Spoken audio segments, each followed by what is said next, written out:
ẹ̀yin èèyàn wa Wàsíù ní òun ò ṣe mọ́ o igbe mi ò ṣe mọ́ ni Wàsíù ń ké báyìí o kódà ó ti jáde fi kọrin ó lóun juwọ́ jùsẹ̀ sílẹ̀ lórí ọ̀rọ̀ à ń jẹ Awùjalẹ̀ Ìjẹ̀bú lẹ́yìn tí Wàsíù kọ̀wé jáde ó tún ti kọrin lórí stage tó fi sọ wípé òun ti jáwọ́ o òun ti jásẹ̀ o lórí ọ̀rọ̀ à ń jẹ Awùjalẹ̀ Ìjẹ̀bú ẹ̀yin èèyàn ó lágbára gidi gan ni mo fẹ́ kẹ́ wá lọ gbọ́ ohun tí ìyá Àjọkẹ́ tí wọ́n sọ lórí ọ̀rọ̀ Wàsíù Àyìndé yìí àwọn analysis tí màmá Àjọkẹ́ tí wọ́n ṣe na fọ́nrán yìí ó dùn mọ́ mi nígbà tí mò ń gbọ́ mo fẹ́ kẹ́ ẹ̀yin náà farabalẹ̀ kẹ́ wá lọ gbọ́ ohun tí wọ́n sọ lórí ọ̀rọ̀ Wàsíù Àyìndé tó ní òun ṣe Àwùjalẹ̀ mọ́ o pé kó má pa òun o ẹ wo ọ̀rọ̀ pọ̀ ńbẹ̀ ẹ wá lọ gbọ́. ṣé ti gbọ́ ǹjẹ́ ti gbọ́ wípé kéwọn ti sọ pé àwọn ò ṣe mọ́ wọn láwọn ò joyè mọ́ o wọ́n ní kí lorúkọ ẹ̀ kinní kan ó bẹ́tà ju mo jẹ ilé bàbá mi àbí kí ẹjọ ẹ bá mi pòwe ẹ̀yin tẹ́ wà lórí kinní if you are watching please let me know you're watching now. Facebook breaking news K1 withdraws finally from the race of Awujale. Àtúnbọ̀ lọ́dún tó ń bọ̀ K1 ti withdraw finally. Oh no, this is a sad news. But for some people, it's good news for the Ijebus. Let me quickly read the news. Good morning, everybody. Yes, we all know what's been going on. My TikTokers, the new TikTok that I made, you understand? Gbogbo wa la mọ̀ pé K1 the ultimate wípé wọ́n jà láti jẹ́ Awujale of Ijebu ó ti yé yín bàbá wa wọ́n wọ àjà some months ago, and the stool of Awujale has brought so much controversy, and we know of recent stories, duplicable stories about who Ayinde Wasiu is. Of course, we know Ayinde Wasiu as a singer, king of music. In his own way, he has made so much impact in the society when it comes to music. Tó bá ń sọ̀rọ̀ pé olórin ọba Ayinde ni, and nígbà tí bàbá wa tí wọ́n wọ àjà tí gbogbo wa ń jáde pé Ayinde làwọn fẹ́ jáde, àwọn ìlú mi kọ́kọ́ sọ pé irọ́ là ń pa. Later, K1 the ultimate jáde, wọ́n jáde tán, wọ́n ní àwọn wà entitled to that throne in nílé bàbá àwọn wípé ọmọ Fìdípọ̀tẹ̀ mọ́lẹ̀ làwọn. Àwọn afọbajẹ wa ní okay, Fìdípọ̀tẹ̀ kọ́ ni oyè kàn, wọ́n ní àwọn Fùsẹ̀gbùwà ni. We saw K1 the ultimate bringing out a letter from the Fùsẹ̀gbùwà pé wọ́n lọ he showed his interest to the family of the Fùsẹ̀gbùwàs. And the family came out publicly. In fact, ẹ̀rọ pé Ògúndé ni wọ́n bá ya jáde wípé K1 kì í ṣe ọmọ àwọn, K1 you cannot come and we don't know who you are. Kíni yẹn ya gbogbo èèyàn lẹ́nu. Báwo lèèyàn ṣe máa sọ pé òun bá yín tán tí ò bá yín tán? Ṣó ti yé yín? So àwọn Fùsẹ̀gbùwà ṣáà jáde.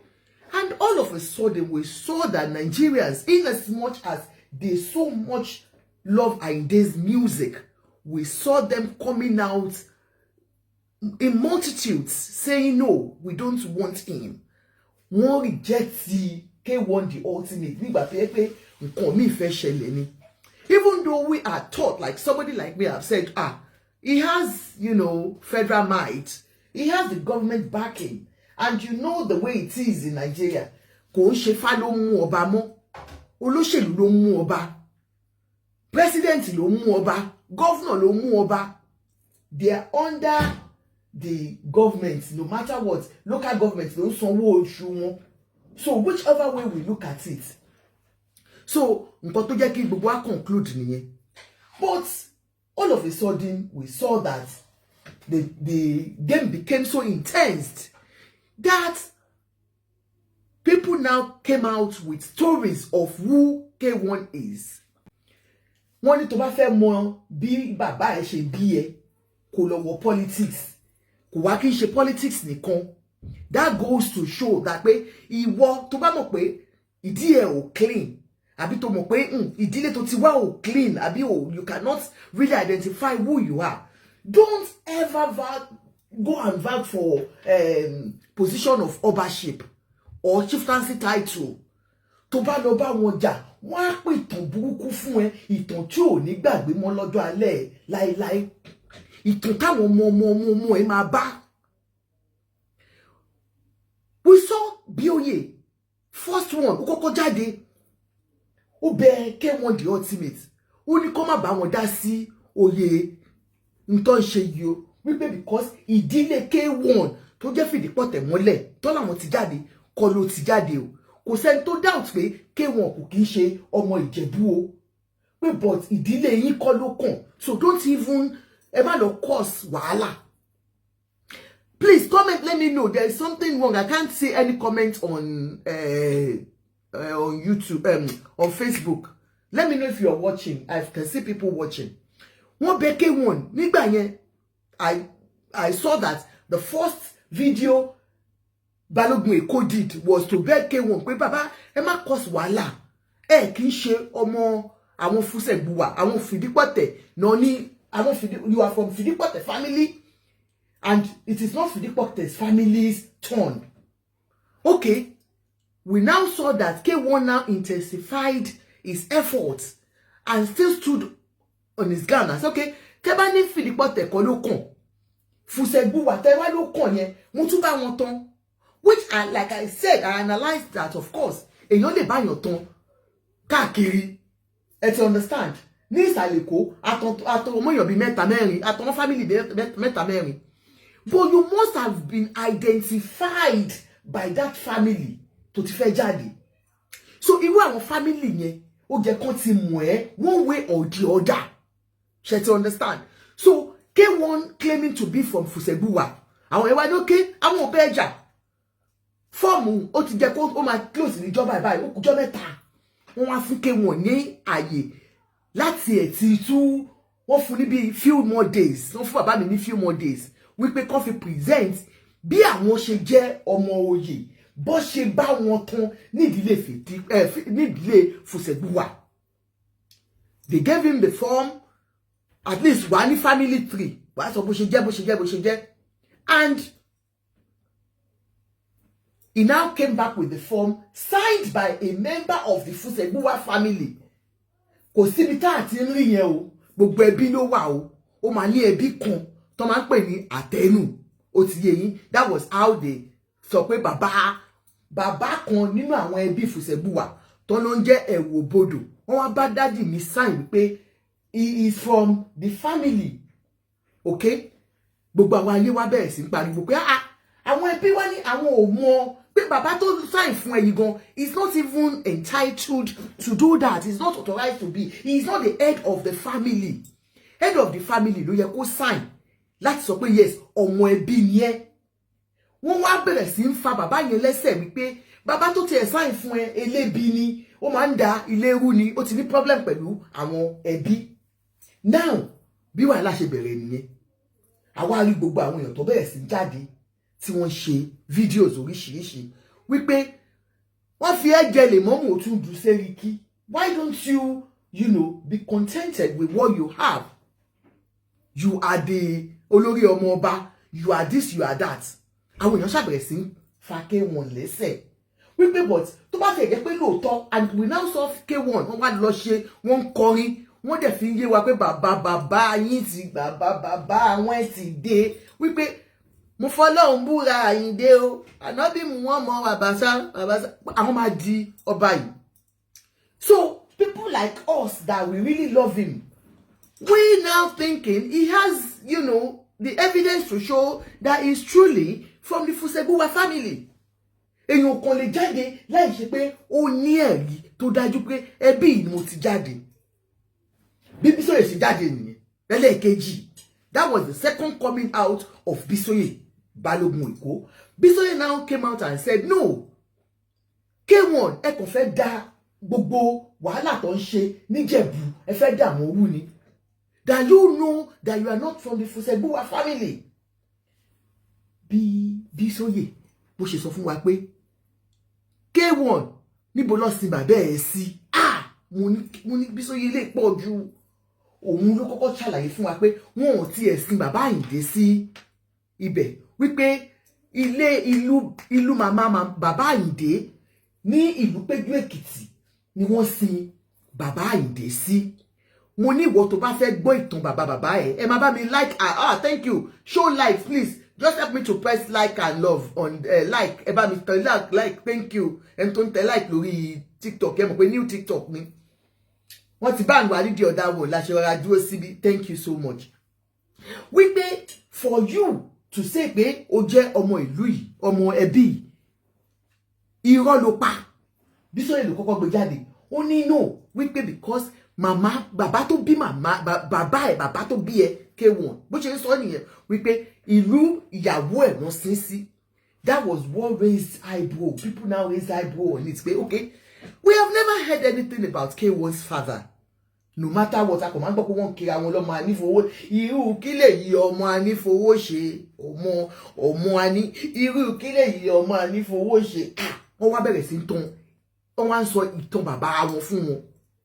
Ibẹ̀ làwọn èèyàn ṣe wá bèrè pé okay, tó bá ní ọmọ Fùsẹ̀gbùwà ní ẹ, kò sí nínú gbogbo family. Àwọn family tó bá jáde náà bá ṣe meeting. Àmọ́ Àyìndé o, kò ń ṣe bí wa o, kò ń ṣe o.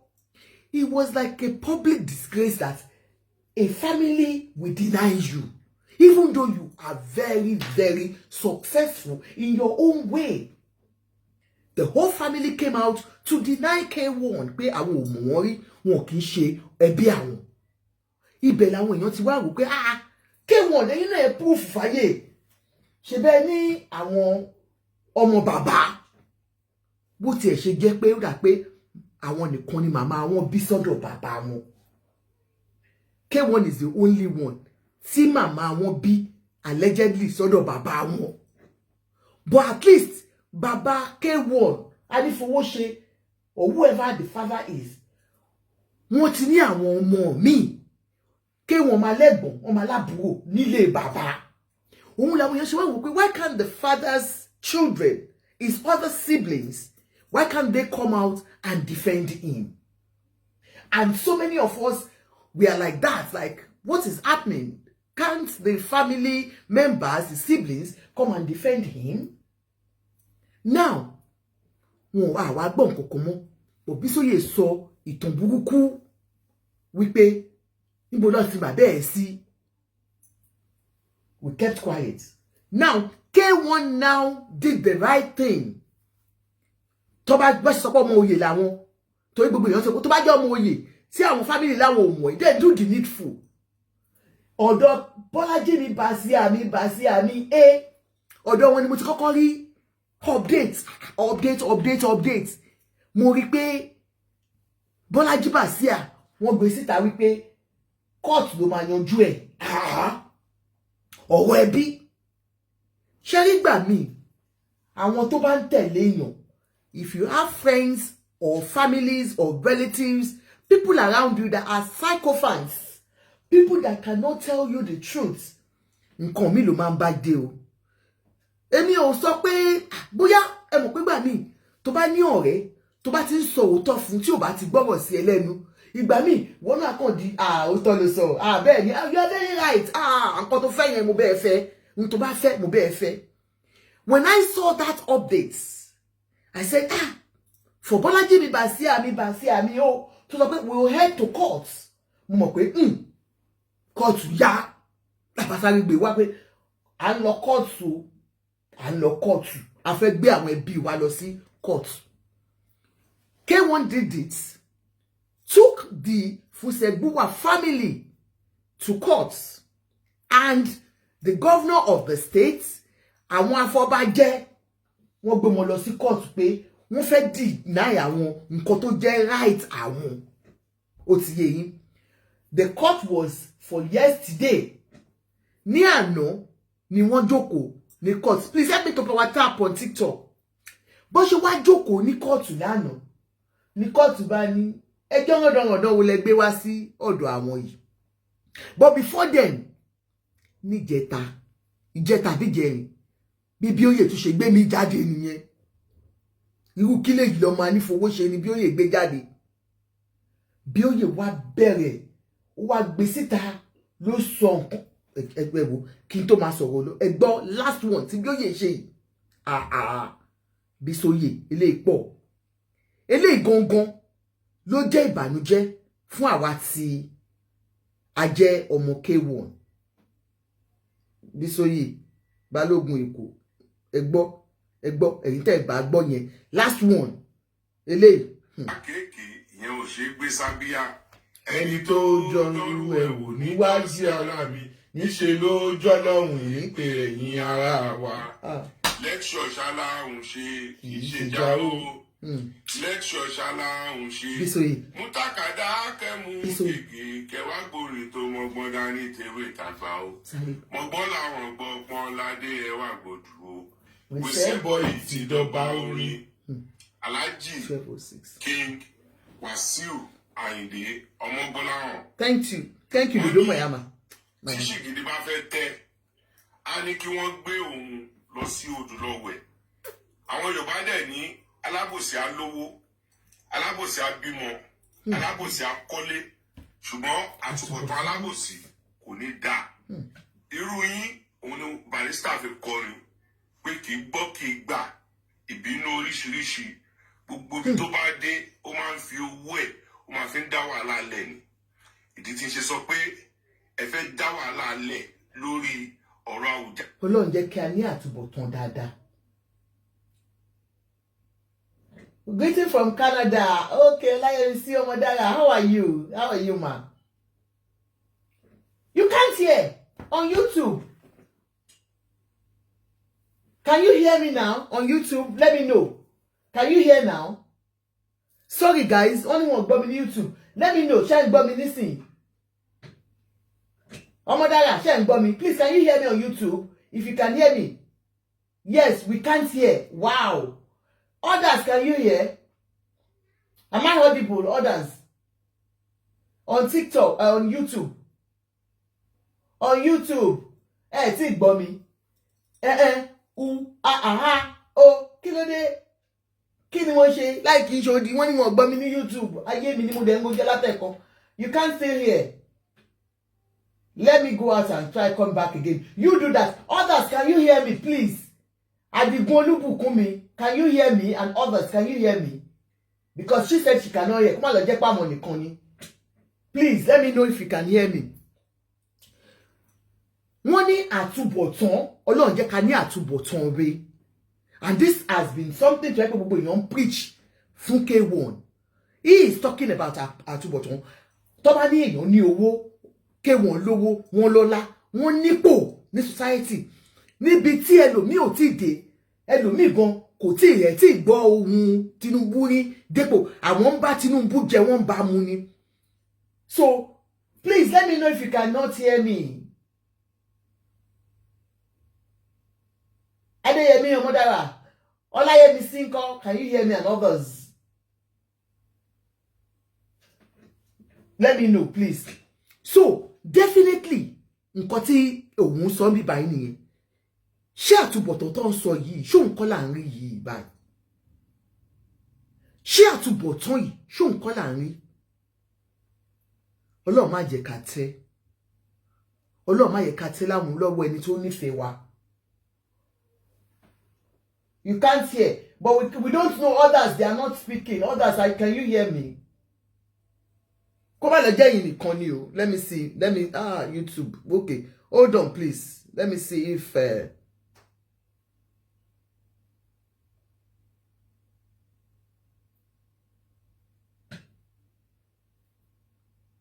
Emma Binu anything because I can't. I feel like all about me now.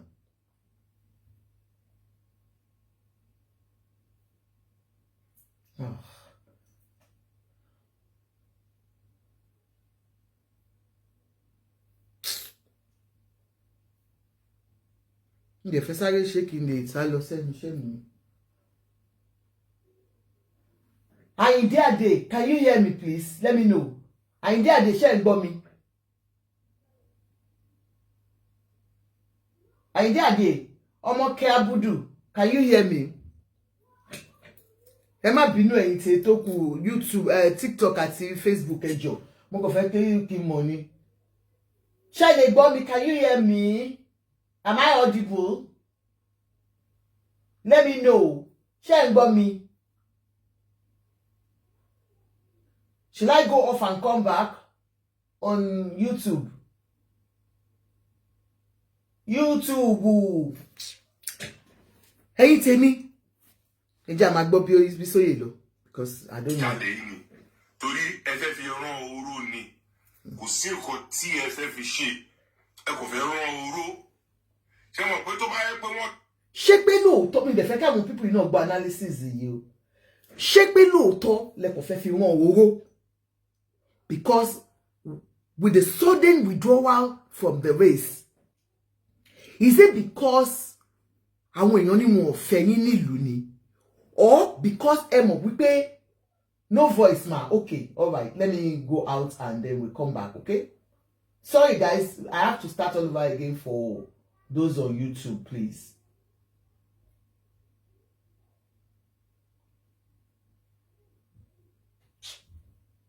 Ẹ má bínú ẹ̀yin tèmi ẹ jẹ́ ẹ má lọ o torí kò yé mi ké wọ́n ti láwọn òṣòyè mọ́ wọ́n láwọn òjọba mọ́ o wọ́n ní kẹ́ máa gbọ́ bá yín lọ o wọ́n láwọn òjọba mọ́ ọba tó fi ń pìtàn fáwọn ìdílé táwọn ti wá àwọn òṣè mọ́ o ké wọ́n ló ti sú òun o K1 withdraws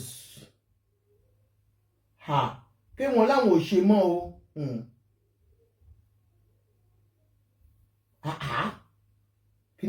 Kini yẹn dùn K1 gan o. God. K1 láwọn ò ṣe mọ́. Wọ́n ní ilé sanmi dùn joyè lọ ni mo fẹ́ wá lẹ́ẹ̀kan. Ilé sanmi dùn joyè lọ.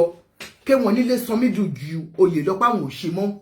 Ilé sanmi dùn joyè lọ mi ò ṣe mọ́ ẹ ṣe bàbá mi lóhun ò ṣe mọ́. K1 ti fi gbogbo oyè lẹ̀ fún yín lóhun ò ṣe mọ́. K1 has left the race. He said he's no more interested for all the ìtàn burúkú tó wá gbé wá fáwọn pé tàn yẹn ò bá wọn lára mu. Ẹ̀yin tèmi nǹkan tí gbogbo wa máa kọ́kọ́ fẹ́ bèrè wò ni pé K1 has withdrawn from hi guys wọ́n ti dé ẹ jẹ́ kí n tún ara mi ṣe. K1 ti withdraw pé àwọn ò ṣe ọba mọ́. Is it coming out because yesterday they went to court? Is it because wọ́n mọ̀ pé àwọn ò ní ẹ̀rí tó dájú láti sọ pé ọmọ Fúsẹ̀gbùn wà láwọn? Because tó bá ń jà lórí nǹkan tó jẹ́ ẹ̀tọ́ ẹ tó ẹ pé lóòótọ́ ẹ̀tọ́ ẹ ni tó dẹ̀ ń jà lé ẹ̀tọ́ ẹ. They still went to court yesterday. Ẹ̀yin lẹ gbẹ́jọ́ lọ sí court. K1 went to court to challenge the family, the governor of the state. And then yesterday at the court ní àwọn máa dé ẹjọ́ yẹn nù pé torí ẹjọ́ yẹn ò mú ọgbọ́n wá. Now, okay, Alagbala said K1 doesn't have any interesting history. Nobody believes it's from Ogun State. Oga Alagbala. So for K1 to have quickly, today, promptly, immediately, tí wọ́n rí pé ní àná tí kóòtù ní kò sí wọ́n náà máa dé on the 14th of January, the case was, so when they will hear the full gist on the wọ́n dúró de àwọn YouTube ni o ẹ má bínú. Wọ́n ní on the 14th of January làwọn máa gbọ́ ẹjọ́ yẹn dáadáa. Ṣùgbọ́n for now, the case lack merits. Wọ́n ní because case yẹn wà baseless.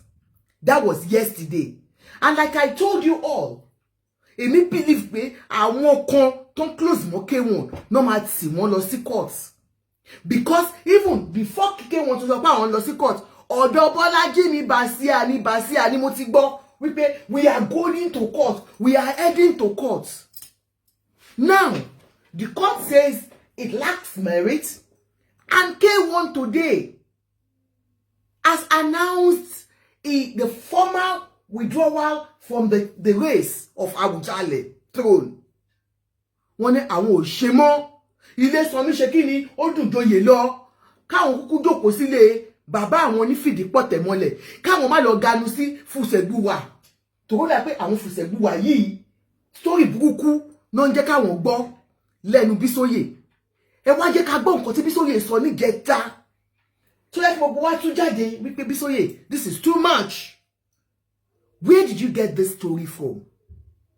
Who are those close to you? Oh, mo ṣe gbà tí mo ṣe show mo ní ó ní àwọn èèyàn kan tó yẹ pé you think you're dining and whining with them. Àwọn tó rò pé wọ́n nífẹ̀ẹ́ gangan. Ìgbà báyìí ló jẹ́ ló máa fi mọ̀ pé you are not loved. No. You are definitely not loved. Please give me 1 minute. You are definitely not loved. Because if truly you are loved,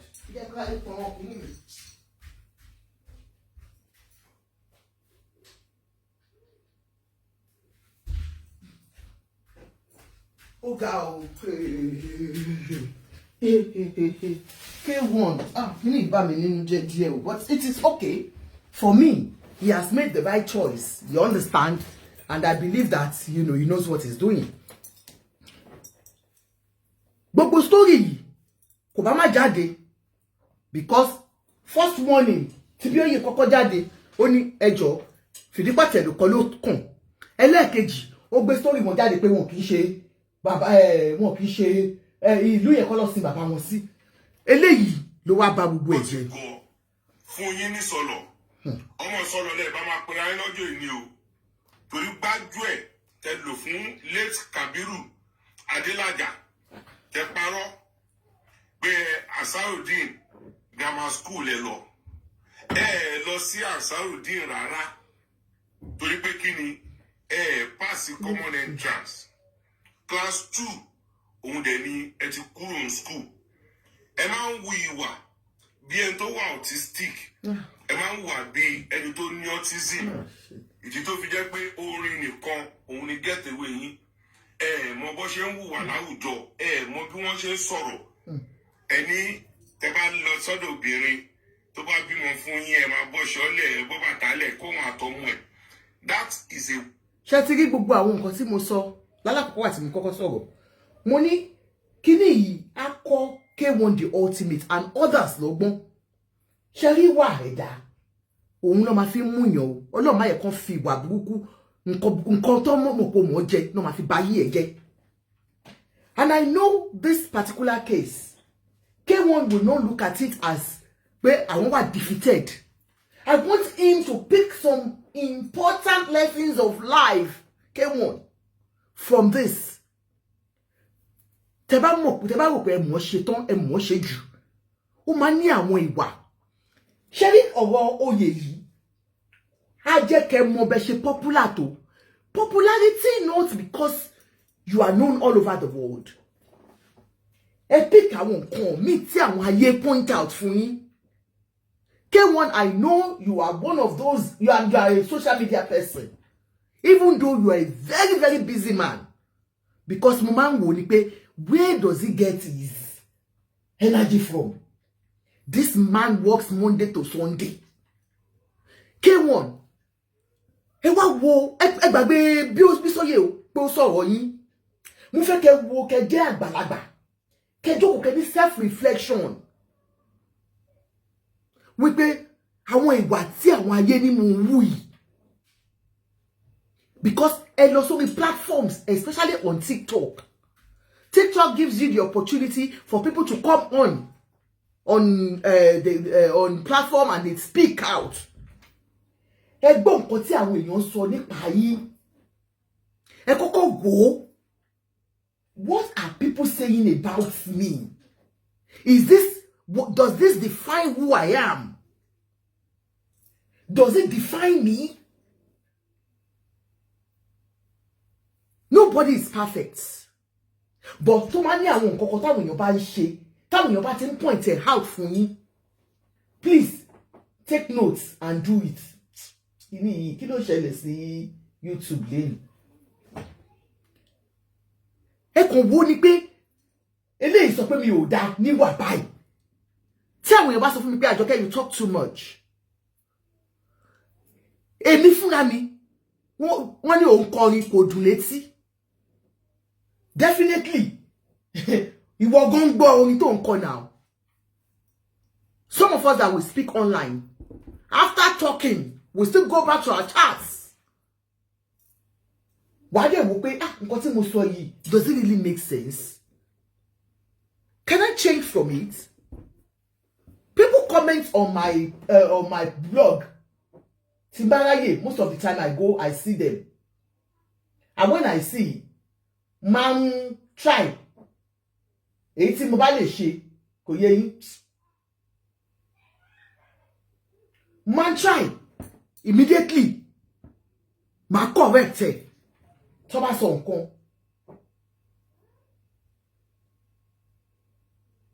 K1, mo fẹ́ kẹ́ wo Bísóyè bí ọmọdé. Mi ò fẹ́ kẹ́ wo Bísóyè bí bàtẹ́ pé nǹkan tó sọ yìí ó pọ̀ ju ẹnu ẹ lọ. Ẹ jọ̀ọ́, àti gbogbo ẹ̀yin ọmọ Àyìndé àti ẹ̀yin lovers Àyìndé. Ẹ pé nǹkan mi máa ń kọ́yàn lọ́gbọ́n. Bóyá tí K1 bá jẹ́ ọba yìí, tó bá lo position wọn, kò yé yín, because kò sí nǹkan tí ò lè ṣẹlẹ̀ ní Nàìjíríà, forget it. Àfi tí Fá Abuja ò bá wà interested in this case. Tó ẹ pé Fá Abuja tó bá really kò sí nǹkan tí gbogbo Nàìjíríà lè ṣe. Bẹ́ẹ̀ ni mo sọ fún yín, ẹ̀yin Ìjẹ̀bú. Ẹ má bínú gbogbo ẹ̀yin bàbá mi àti ìyá mi ní Ìjẹ̀bú. Gbogbo a máa pariwo, a máa sọ̀rọ̀. But he will still do what he will do. Mo ti sọ, Kálífà Abuja tó bá ní dandan. Tó bá ní dandan, K1 làwọn fẹ́ ńbẹ̀. You have forgotten that most of the kings town jenisin. Apart from only àwọn ìlú kan. Àwọn Fá Abuja ọwọ́ wọn wà ńbẹ̀ 100%, and you know it. But this particular one, Bush was so heated, and with the influence K1 has, tó bá lóun fẹ́ jẹ́ tí ọ̀pátá ṣe gbogbo ẹ̀ á ṣe kò yé yín. So ẹ̀yin kò mọ̀ fúnra yín pé tó ẹ pé ẹ fẹ́ rí lè jẹ́ ẹ fẹ́ pa òun fa wàhálà ẹ fà dọ̀hùn àbí bóyá Ifá Àbújá gẹ́gẹ́ bó ṣe sọ o wípé bàbá ti sọ fún mi pé ẹ lọ jáwọ́ nínú ẹ̀. K1 fẹ́ kí ẹ wo nǹkan tí àwọn èèyàn sọ nípa yín, especially nǹkan tí tí Bísóyè sọ yìí. You know I'm one of your disciples. I love you so much, sir. But when this case of Oro Beyin and the way you treat them, because obìnrin ni mí, I'm a mother, I'm a woman, I'm a girl child. Most of nobody is perfect too, and no marriage is perfect. You might have your own, shortcomings, or the woman has their shortcomings. The women have their shortcomings. Audio again. Ẹ má gbà mí o, ẹ gbà wá o. Kí ló wá ṣẹlẹ̀? Okay, hold on now. Hold on.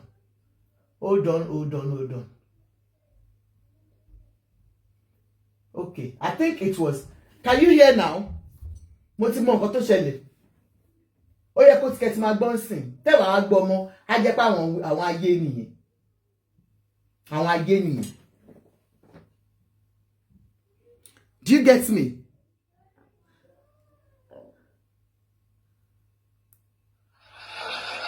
Ẹ̀yin gbọ́ ń bíbà, ṣé tí ń gbọ́ nsìn? Tẹ́ bá wá gbọ́ mọ́, á jẹ́ pé àwọn ayé nìyẹn. Ó yẹ kẹ́ ti gbọ́ nsìn, tẹ́ bá gbọ́ nsìn, àwọn ayé nìyẹn. Ó yẹ kẹ́ máa gbọ́. Ṣé tí ń gbọ́ nsìn? Ẹ jẹ́ kẹ́ ti gbọ́ nsìn, ẹ má parọ́ mọ́ mi. Ẹ sọ̀rọ̀ ṣé ń gbọ́. Ẹ wá wo nǹkan tí ó ṣẹlẹ̀ wípé Bísóyè Ọlọ́run gba ẹnu ẹ̀ sọ̀rọ̀ ni. Because tẹ́ bá wo nǹkan tó sọ yìí, àwọn nǹkan tó lè mú èèyàn lọ gbé ògùn jẹ ni Bísóyè tú síta. Tó bá ní ọ̀rọ̀ obìnrin tó mú jáde yìí, ẹ wo bí tẹ́ ti ṣe interview. This interview tó gbé jáde yìí. Tí ìgbọ́ náà. Are you sure you are here? You are not, something is not right. Kí ló dé?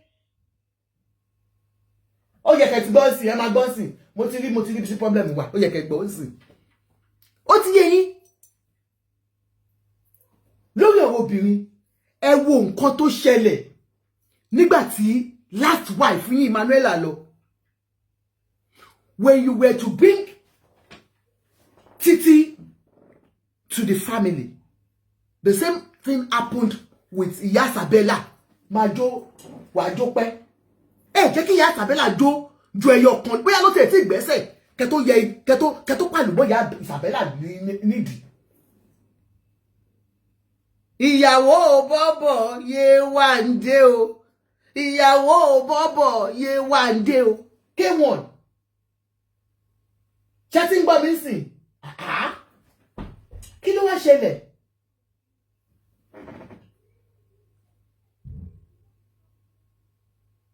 ìyàwó bọ́bọ̀ Yéwándé o màrógò kí ló wá ṣẹlẹ̀ now. Oh, the Bluetooth is not on. Are you sure it's not from your side? Are you guys sure it's not from your side? Tí o gbọ́ èèyàn dẹ̀ gbọ́. Tí ẹ lè para mi. Ìyàwó bọ́bọ̀ Yéwándé kò pẹ́ kò jó pípẹ́. Kẹ́mi Sálámì, you're welcome. Jẹ́ kó jó ẹ pàlùmọ́ nídìí. And gbogbo àwọn obìnrin tẹ́tí ní encounter with. Ká tó gbọ́ interview yín o. The same thing tí gbogbo wọn náà máa ń sọ nìyẹn. You now did this interview. Mo rántí ìgbà tí ẹ máa fẹ́ Emmanuela. Gbogbo wa la jáde wípé ṣé etí Emmanuela di nígbà tá gbọ́ interview. I heard the interview and I used the interview. Thank you so much, Imeko West. Thank you so much. Mo ní ṣé etí Emmanuela. Ṣé òun kò gbọ́ ngbà yẹn tí wọ́n sọ fún tó sọ pé ṣé tí ń gbọ́ mi sìn? Ṣé tí ń gbọ́ mi? Let me know if you are hearing now. Mo ní interview yìí. This is the same interview of how many years ago òun ló gbé jáde fún yín K1.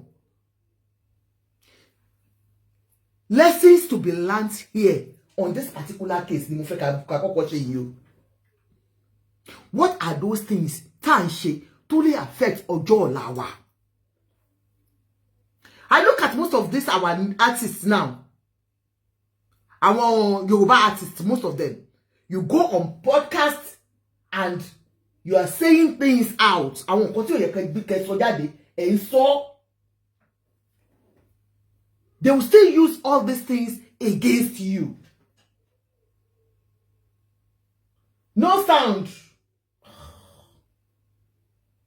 Oh God. Ẹ má bínú ẹ̀yin tèmi mo ń ṣà láti sọ́ọ̀tì kìíní house. Kí ló wá ṣẹlẹ̀ tí ò sí sound?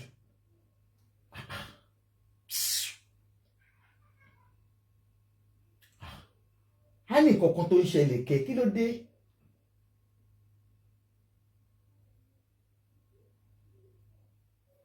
Ẹ má bínú ẹ̀yin èèyàn mi o. Because I don't know why there is no sound tó ń ṣẹlẹ̀.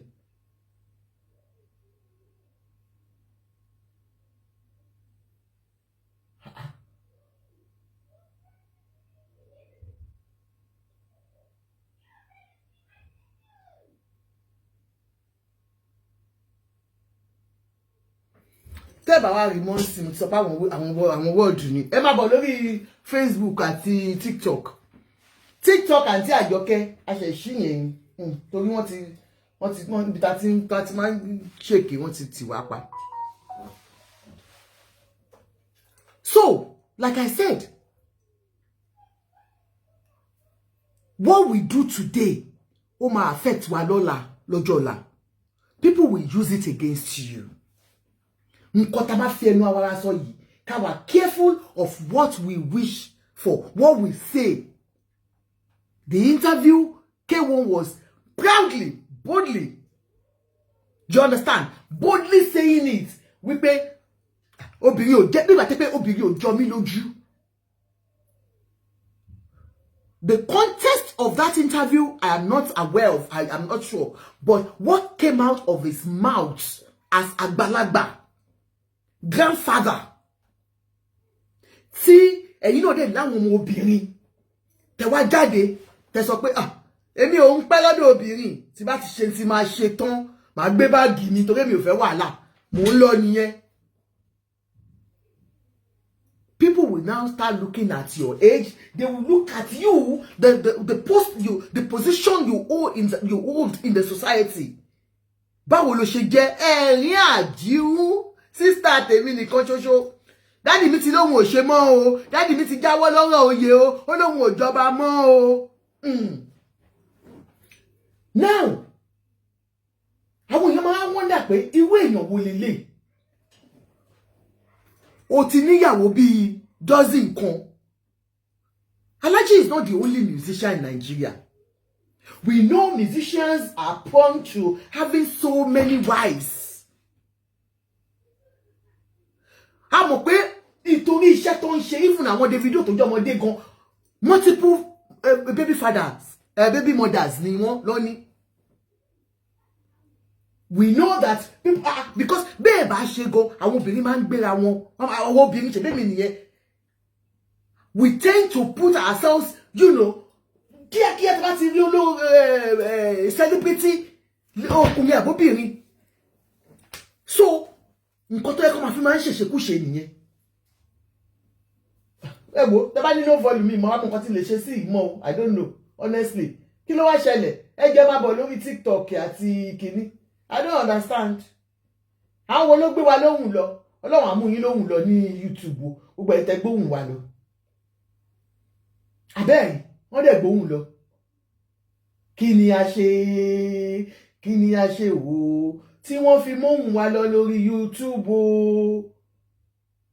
Èmi ò rí wẹ́lẹ̀ rí. Wọ́n mú wa lóhùn lọ ní YouTube ní ìwà lè ṣe.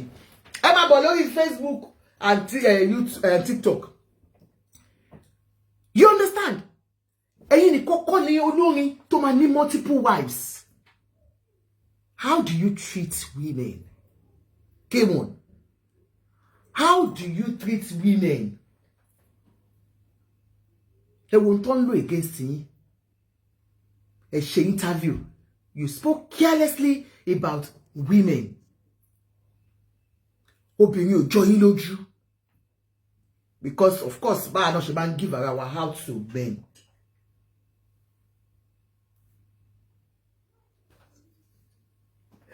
My dear, I don't understand though. I don't understand. I do not understand. Let me off this. Obìnrin ò jọ yín lójú. Òun ló ń lò fún yín sìn. How can irú àwọn Pasuma gan bó ṣe jẹ́ ọmọdé tó sí yín kò jáde rí? He respects all his baby mamas. Mo máa ń rí Pasuma bó ṣe ní màmá ẹ̀ ni ò jẹ́ kó níyàwó lé. Ẹ bá rántí gbogbo rúmọ̀ tá máa ń gbọ́ ńgbà yẹn. Wọ́n ní ìyá ò jẹ́ kó níyàwó lé kìnnìkan ìyá ẹ̀ ló ṣe báyìí ìyá ẹ̀ dẹ̀ ti kú. With that, you will always see the respect he gives to his. I'm ready when you are. I am not gbẹgbẹgbẹnu so what is wrong with you me motion tó bá fóònù yìí. You will never see him disrespect any woman. That sounds like a pain. Orí ẹ̀ ò dá.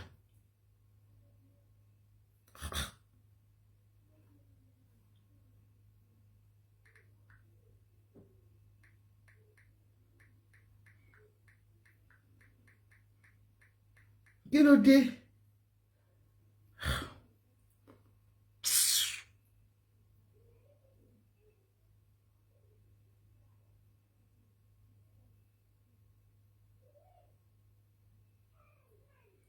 I don't understand. Ẹ má bínú jàre. You know, really, it was frustrating, honestly.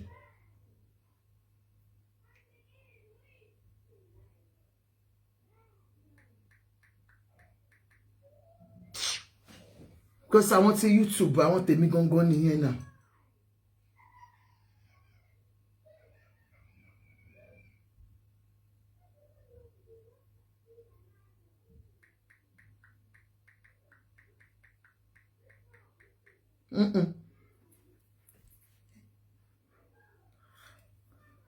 Wàláì, ayé ń ṣe fóònù yìí.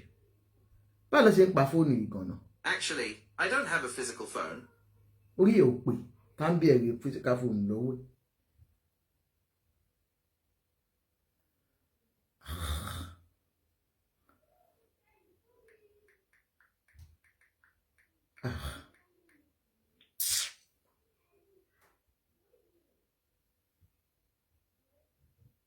Ǹjẹ́pá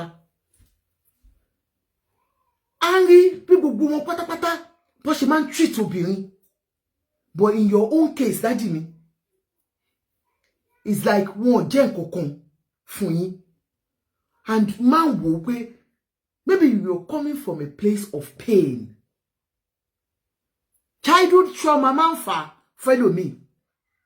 That when they get married, they can never love.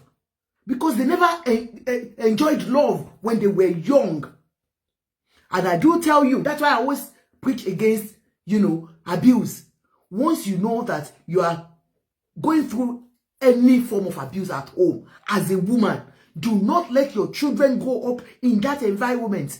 They will grow up as broken adults. So, when a man sees women as objects, Frank talked this morning.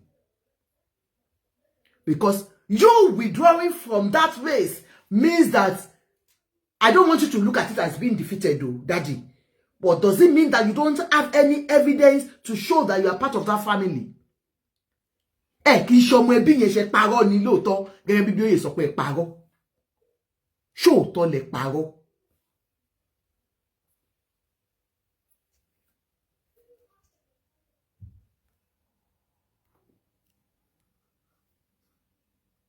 Kò yé yín? Now, wọ́n wá lu ọ̀rọ̀ yẹn, ẹ wo tí Bíbélì sọ. Ó ní, you said tẹ́ bá ti wà níbì kan, mọ̀mọ́ ju aṣọ sílẹ̀ fún wọn. In fact, most of them are accusing K1 wípé kò ní lè mú nǹkan tẹ́ ṣe fún un báyìí tó bá ti fẹ́ jù yín nù. When you're done with women, you just throw them out. Allegedly. No matter how much I love you, I'm a woman. I don't pray. Bí ṣe jọmọ yín kí ọkùnrin ṣerú ẹ̀ fún mi. Because ẹni tó bá bímọ kì í ṣèkà. If you know you are not, in fact, that's why I'm begging you now, daddy. I am begging you. After the yellow property law, do not allow any woman in your life. Let them go. It seems you are not meant for any woman. It is like you are meant for yourself. You love yourself so much that you can't share that love with any woman. They grew up in a broken home. According to what this guy said about you, that means there's problem somewhere. Now, wá ń ṣe interview, caution ẹnu yín wípé ó máa ń ní àwọn nǹkan téèyàn gbọ́dọ̀ máa fi Amid Bakare, brother mi, bá mi power tap. Ó máa ń ní àwọn nǹkan téèyàn máa fi brag. You're causing pain to some women. Women don't know how to forgive. We might forgive, we don't forget. And àwọn ẹlòmíì ẹlẹ́dàá wọn máa ń jà. Àwọn obìnrin míì ẹlẹ́dàá wọn máa bẹ́ẹ̀ jà débi pé Ọlọ́run yẹ kó lọ mú plane dání. Ó ti yé yín. So there are times where you have to be mindful of what you say. Tẹ́ bá mọ̀ pé naturally lè love, don't go into it. Sincerely. At least, a ní ọba kan. Ilẹ̀kùn 1, 2, 3, 4, 5, 6, 7. Allegedly, wọ́n ní bó ṣe ń ṣe sáwọn ìyàwó wọn nínú ilé. Bó tó bá dé ta, wọ́n ṣàbò yín. Bí mi ò tiẹ̀ ro kódó fún 1 year.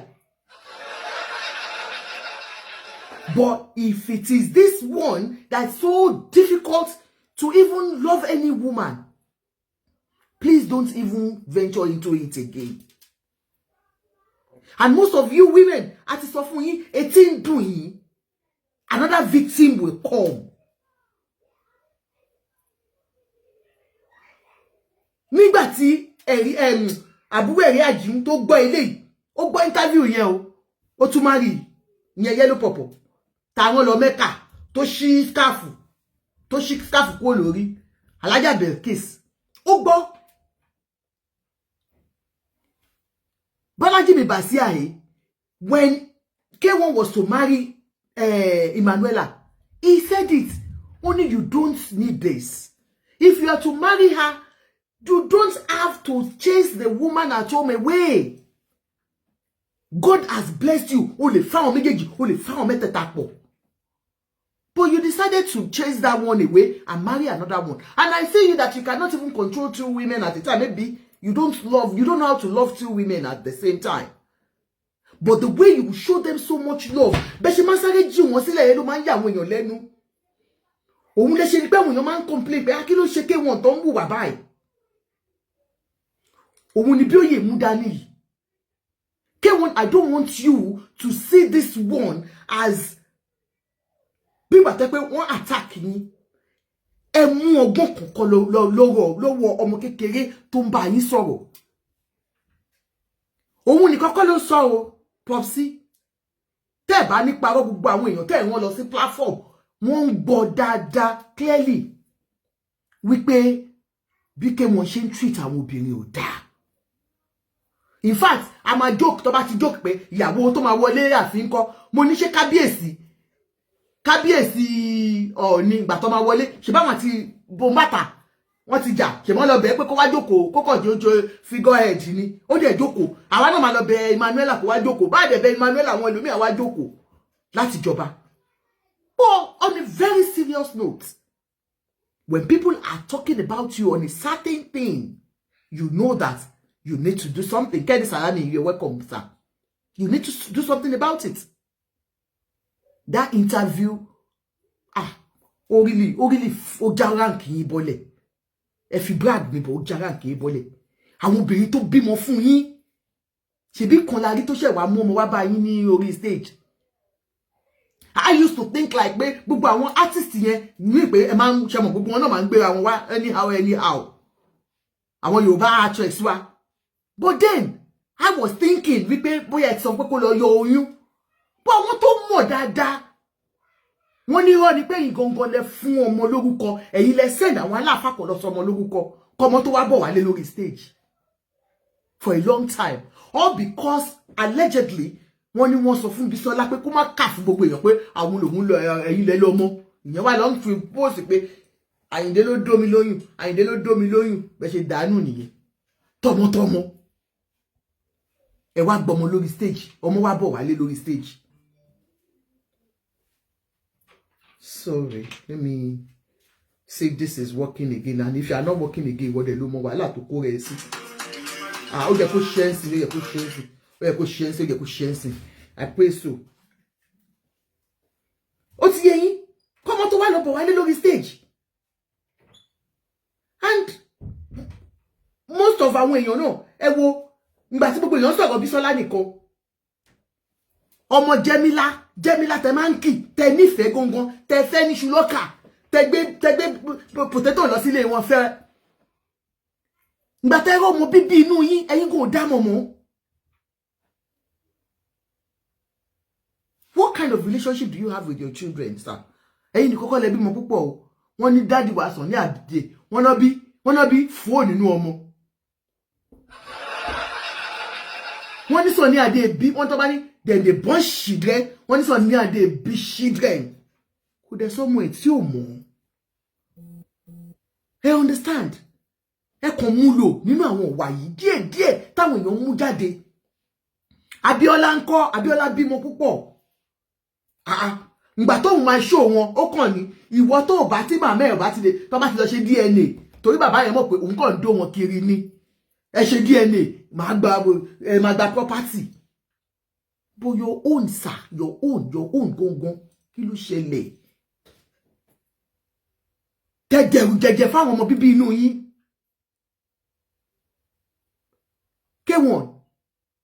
No. Show your children love. Ẹ má ká àwọn ọmọ yín máa rí yín káyà wọn máa já gbìgbìgbìgbìgbì. Kí ló dé? My father was very strict. My father was very, very strict. Mo wọ́n tó bá máa wọlé tó bá ti lọ síbi iṣẹ́ gbà yẹn. He worked with Chevron. Tó máa dé báyìí 5:30 tá máa ti bẹ àyà mi máa ṣe gbìgbìgbìgbì ni. Níjọ́ tí mo lúkọ tí mo wojú wọn níjọ́ tó sọ pé ìyá mi máa kú tó sọ̀rọ̀ ìyá mi bad. Mo wojú wọn ni. Ìjọ́ kan mo máa wojú yín á dẹ̀ dùn yín. Please treat women with respect. Nǹkan tó ṣẹlẹ̀ yìí ó kọ́ yín láwọn ọgbọ́n ni kò ẹ má wò pé you have not been defeated. Gbogbo wa máa ń lọ sí race ni. Bẹ́ẹ̀ ni 23rd of we go for race. Life is all about race. You have tried your best. You have tried to be part of it. You wanted to be to have the truth. But Ọlọ́run ti ní ẹ lè débẹ̀. Ó dẹ̀ ní reason. Kẹ́ lè pẹ́ láyé. Kínú yín lè dùn dọjọ́ alẹ́ yín ní kábíyèsí. You are kábíyèsí in your own house. Ọba orin ni yín. Ọlọ́run dùn yín nínú gbogbo nǹkan. Tó bá ní ẹbí mọ, ẹbí lọ́yà, ẹbí dókítà, ẹbí ẹnjìníà. Lágbára Ọlọ́run ọba ẹ jẹ́ wọn mọ́, ẹ dẹ̀ iṣẹ́ ọwọ́ yín ẹ jẹ́ dáadáa. Ṣé tí ń gbọ́ ẹ̀yin YouTube? Ẹlòmíì ò ní jẹ gbogbo wàhálà yín. You are a very hardworking man. Monday to Sunday ní dáàdì mi fi ṣiṣẹ́. Twice a day nígbà míì. In fact mi ò rí ibi tẹ́tí mi mọ́ bí tẹ́tí rí energy yẹn. Mi ò rí ibi tí ẹ ti rí energy yẹn. You have your Ọlọ́run bless yín. Ọlọ́run fẹ́ kẹ́ mú àwọn bóyá Ọlọ́run mọ̀ jẹ́ kẹ́ lọ jà fún position yìí kó lè fi lò yín kó fi change wá yín ni. Gbogbo àwọn èèyàn sọ̀rọ̀ yín dáadáa o. Ké wọ́n sọ̀rọ̀ yín dáadáa. Ìfẹ́ tán ní sí yín, ìfẹ́ pé wọ́n gbọ́ orin yín, wọ́n love voice yín, wọ́n love yín, wọ́n fẹ́ kẹ́ kúrò lórí stage. But láti jẹ́ ọba wọ́n lè níwà ẹ̀. In as much as they love you, wọ́n ní ẹ̀ níwà ẹ̀. Àwọn ìwà yìí mo fẹ́ kẹ́ pick up. Ẹ wò mo ti sọ láàrin jẹta mo ní Bísóyè talks, that's the way he talks. That is the way he can pass his message to you. We all have our ways. I might be like, àyà mi á máa já kìnìkan. But his own is blunt. He will say it the way it is. And mind you, àwọn tó súnmọ́ yín náà fún Bíóyè ní gbogbo story yìí o. Báwo ni Bíóyè ṣe mọ̀ tó ti bàbá yín sí? How old is Bíóyè? Níbo ló ti gbọ́ tán? Ta ló sọ fún? Àwọn tó close mọ́ yín ni. Àwọn tó close mọ́ yín tẹ́ ń bá jẹ, tẹ́ ń bá mu, tó mọ ìwà yín pé ọ̀rẹ́ mi ọ̀bọ̀ bí àbúrò mi àbẹ́gbọ́n mi ò níwà tó lè fi dépò ọba. Àwọn ló sọ fún Bísóyè wípé ipò tó ti ẹ̀ ń jà fún níbo ẹbí Àyìndé níbo ló náà sin bàbá ẹ̀ sí. Ta ń bàbá ẹ̀, ta lè gbọ́ ẹ̀, ta làbúrò ẹ̀. Ẹ̀yin tẹ̀sẹ̀ ẹ̀dẹ́ Àyìndé lòun ò jọba mọ́ o. Ó ní ẹ ṣe ẹgbọ́ba yín dání. A wayward statement. Irresponsible person ló máa ń wo irú wà yẹn. Ẹ̀gbọ́n bàtà lẹ̀ sọ́dọ̀ obìnrin yẹn kó wọn àtọmọ ẹ̀. Ẹ̀ disgrace àwọn ọmọ yín káàkiri. Ṣé láwọn tí wọ́n máa ń bá yín sọ̀rọ̀ orí wọn ò pè. Àwọn tó ń jókòó tì yín tẹ́ ẹ sọ pé ẹ Ṣàdíà ọmọ orí tẹ̀mí. Ọmọ 1957 lẹ pèrè ayín. Ta ní ìyá Wasiu wà láyé ẹ jẹ́ ká fún wọn ní 100 years old. That means pé 1925 ni wọ́n bí ìyá Wasiu. Kí ni orúkọ ọba tó bí Ṣàdíà sórí ìtẹ́? Ṣàdíà àwọn Akérédolú ní orí ìtẹ́ lọ bí sí 100 years old. Tàbá yọ kúrò nínú 2025 ó máa jẹ́ 1925. Ṣé ọba tó bí Ṣàdíà ò lórúkọ ni? Kí lórúkọ ẹ̀? Ìgbà tí ẹ ní màmá yín kò ṣe bàbá yín mọ́ màmá tó bí yín lọ́mọ kí ni ti gbé pọ́zù wá àgbà tán ṣe nǹkan kan wọ́n ti ń gbé pọ́zù wá ẹ jọ̀ọ́ ẹ bàbá mi power tap wọ́n ti gbé pọ́zù wá. Please, can you make this active? Make the TikTok active, please.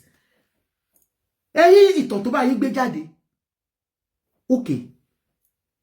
Ẹ ti náà mo fìdí pàtẹ́ mọ́lẹ̀ ní yín o. Ìyẹn nílé bàbá yín o. Okay. Òun tún wá bá yín pé ìyá yín gan tẹ́ pè lọ́mọ ọba. Kò tún bá yín sọ̀rọ̀ bàbá yín mọ́. Ṣé ní Bísóyè yìí? Ó tún wá gbé yín lọ sílé ìyá tó bí yín lọ́mọ. Wípé irọ́ lẹ tí ẹ̀ ń pa. Nǹkan tó tún sọ nìyẹn o. Wípé okay, tó bá yín pé ìyá tó bí yín lọ́mọ yẹn ẹni wọ́n bí sórí ìtẹ́ ta ni bàbá ẹ̀. Ẹ wò tán. Wọ́n ní tó bá fẹ́ ṣe politics, tó bá fẹ́ gbọ́ ìtàn ilé ayé ẹ̀ bó ṣe bí ìyá ẹ̀ ṣe bímọ fún bàbá 45 kó lọ ṣe politics. O kó lọ du ipò lé bàbá ẹ̀ ibẹ̀ ló ti máa pìtàn fún ẹ bó ṣe jẹ́. Ẹ wò tán tí Bísóyè ń pa fún yín. Kò sẹ́ni tí ó lè pàtàn fún o, ẹ gbàgbé ẹ̀ o. Bó ṣé òótọ́ wà nínú àwọn nǹkan tó ń sọ, ẹ jẹ́ ká kọ́kọ́ pick ẹ̀ up. Tí wọ́n ti bí Ṣàdíà. Ṣé ìlú Péjú Èkìtì ló ń jẹ́ ní 1925? Tó láwọn tẹ máa ń bá sọ̀rọ̀ wọn lè béèrè question ní ọwọ́ yín. Orí ìtẹ́lọ́gbé sí kí lórúkọ ọba tó bí Ṣàdíà. Now, 1957 tẹ́lọ́gbé yín. Tó bá yẹ pé máa wọ school, give or take 6 years old. Nínú ẹ̀ ní 7 years old. So ẹ jẹ́ ká sọ pé by 1964 ẹ ti wọ primary school. Tẹ́ bá lọ 6 years kú 1964 yẹn, ó mì pé by 1970 ó yẹ kẹ́ ti wọ secondary school. Ṣùgbọ́n wọ́n ní ẹ fail common entrance. So kò sí school kankan. Bísóyè, ó tún wó ṣoṣoṣo, ó tún lọ síbẹ̀ ṣe kàwé. Bísóyè tún lọ ṣe deep research about your educational background. We all know that, when it comes, you have never lied about your educational background. You said it, and you let brush up, and honestly, a clap to you in that aspect. When you speak at times, today's graduates in Nigeria cannot speak the way you speak. So, for this guy to come out again and talk about your educational background, àwọn tó mọ̀ yín dáadáa. Ó tún sọ lẹ́ fẹ́ẹ̀lì. Níyà yín ṣe gbé yín lọ. Ó tún ṣàlàyé bó ṣe gbé yín lọ sí Ìjẹ̀bú. Tẹ̀fí ló ń claim Ìjẹ̀bú. Ó yá. Secondary ò lè gbà yín. Methodist ò lè gbà yín. Àwọn better school bíi St. Philip's College, Baptist Academy, Èkó Bọ́sà School. Kò sí ètò lè gbà yín. Torí nígbà yẹn, wọ́n máa ti ń kọ́ school tẹ́ máa lọ. Tẹ́ bá parí common entrance. Àwọn unapproved school náà. Fún ọgbà yìí. Àwọn Àtẹ́kò, àwọn West Coast, St. Timothy àti Niger Paco. Niger Paco tẹ́ ń pè ní Niger Paco. Nígbà yẹn kò sí kankan tó lè gbà yín níbi tẹ́ fẹ́ lè dé. Ìdí tí màmá yín ṣe mú yín lọ sí Ìjẹ̀bú Ìṣíwọ̀ nìyẹn. Tẹ́ lọ bẹ̀rẹ̀ class 1 pẹ̀lú wọn ní Ansarudeen High School Ìjẹ̀bú Ìṣíwọ̀. 1972 ni wọ́n dá Ansarudeen High School sílẹ̀. So by 74 lẹ wọlé ní class 1. Class 2 September tó gbọ́lúdé lọ́mọ́. Lẹ fi di ẹni tí ó wà ní ẹ̀yìn Dr. Sikiru Ayinde Barrister. Barrister dẹ̀ sọ wọ́n ní whisky làwọn máa ń pè. Ṣẹ́mẹ́ tó ń pè whisky ajá ẹ̀ tó ń jẹ́ whisky nìyẹn. So Barrister tó ń sọ pé ọmọ òun ni yín. Ṣé 9 years ni Barrister gbà lọ́wọ́ yín ni? Because Daddy mi, K1, honestly, on this particular one on Barrister's own, some people are still aggrieved with you on that part.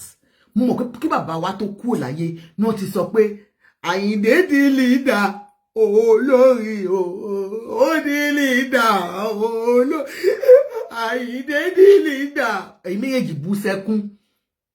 Ó yé yín, leader ni in that aspect.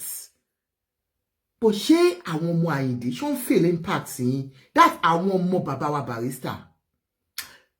Àyìndé Ọlọ́run kẹ́ yín o. Ọlọ́run kẹ́ yín. Ẹ jọ̀ọ́.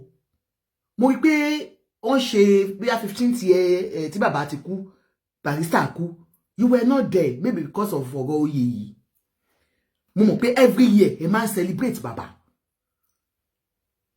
Between you and God, between you and bàbá yìí tí wọ́n sọ yín jẹ́ ń tẹ̀lé jẹun lẹ́nu. ẹ padà sí bí ọ̀dọ̀ àwọn ọmọ yẹn. There are certain things táwọn ọmọ yẹn sọ nígbà kan mo rántí tó ń gbé jáde lórí ọ̀rọ̀ pé nígbà tí brother mi Fashola was the governor tí bàbá wọn kú, wọ́n fẹ́ sọ ilé yẹn di museum. And God has given you the power because you are very close to politicians.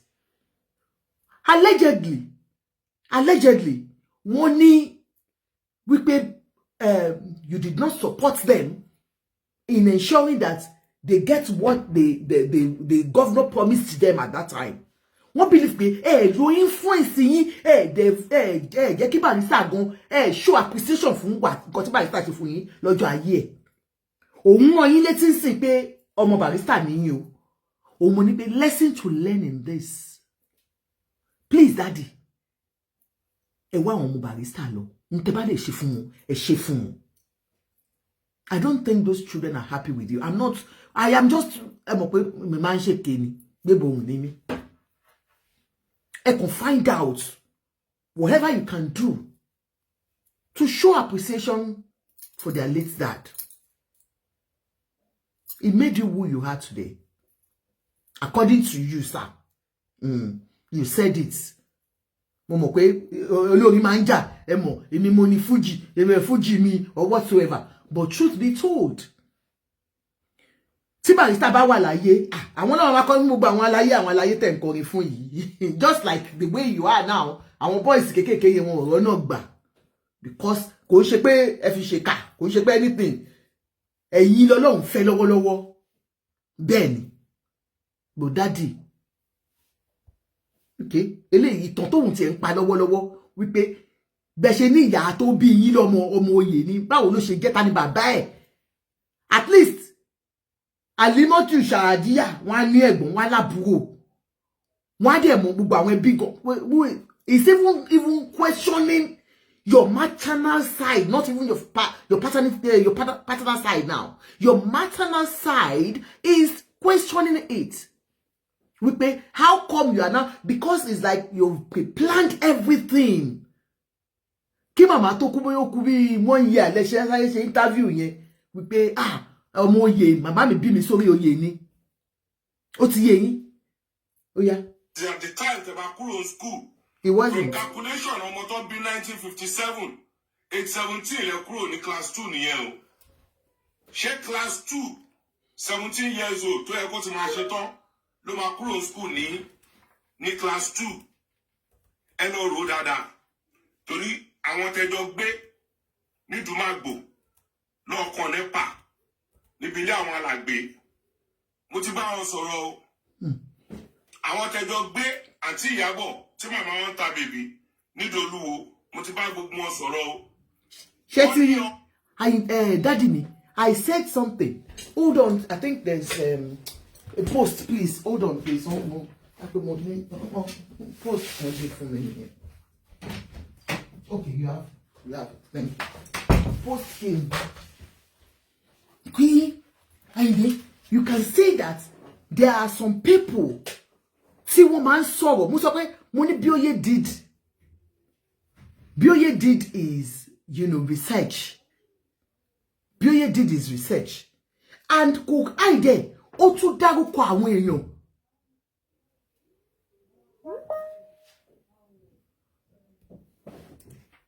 Sorry, mo sáré jẹ́ kí n wà lẹ́nu iṣẹ́, má bínú, èké pa mí kú. Don't leave me there.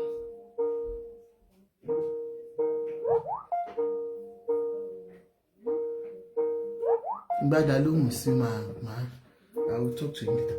Ó ti yé yín. Definitely, àwọn kan tó mọ̀ yín dáadáa, ó dẹ̀ dárúkọ wọn. Ó dẹ̀ dárúkọ wọn. Kò hide.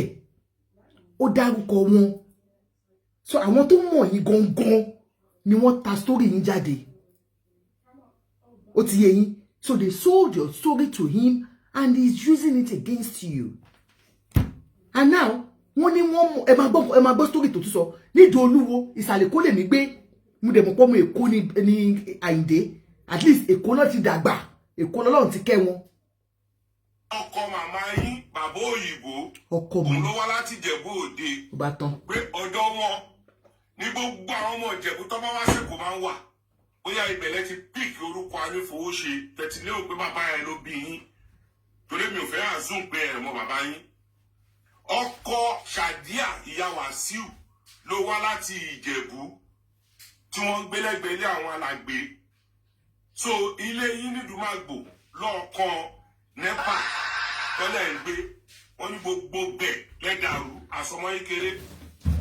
Ayinde àti gbogbo ẹ̀yin tèmi ẹ rí story tó jáde. You are making noise with that thing, please. Record. No, I said don't make noise with it. That's okay. You understand?